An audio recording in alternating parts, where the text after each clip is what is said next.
trabaho. Medyo tanghali na akong gumising dahil nga alas 10 pa or 10 a.m. pa yung start ng work ko today. Kaya samahan niyo ako. Yan, nandito na agad tayo sa mismong trend. Kaya let's go guys. Samahan niyo rin ako sa ganun for today. And guys, nasa elevator na tayo. Sakto lang yung galing ko. Buti nga guys, ang ganda ng panahon ngayon, hindi na maulan. Yan, nagpakita na si Haring Araw. Kaya mas okay yan.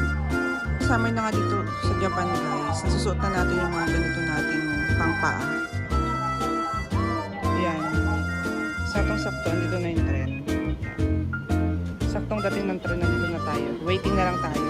Yan nga guys, nandito na tayo sa loob ng tren. At on the way na nga tayo sa mismong trabaho. Guys, nasa Hansa na tayo.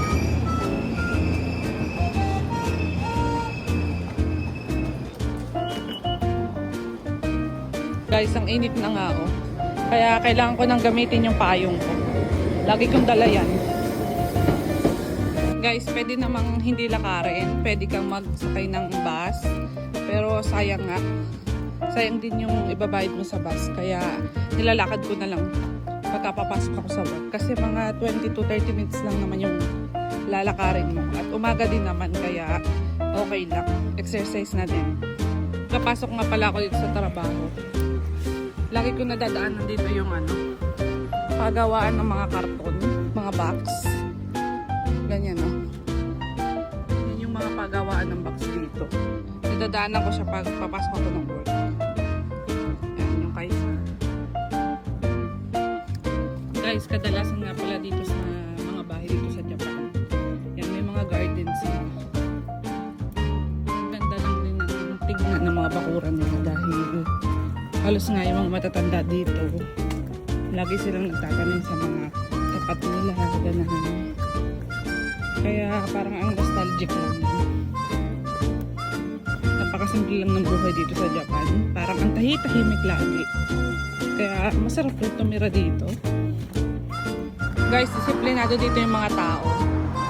Pag naka-red light talaga yan, talagang sinusunod nila, walang pasaway. Yan, tsaka lang pag nag-green light, tsaka ka lang makakatawid.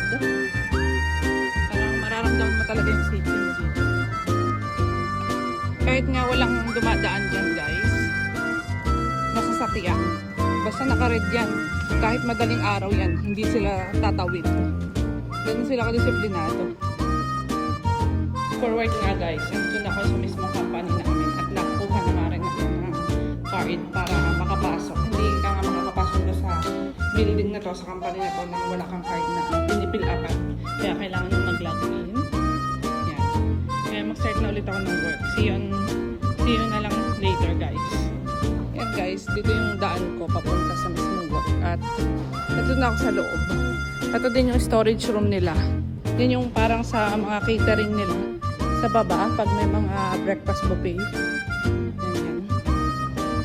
Dahil nga hotel to guys. May mga walk-in fridge din sila.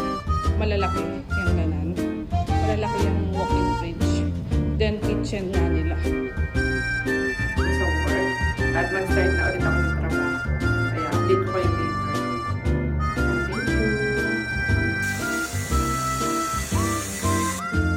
Guys, uwi na agad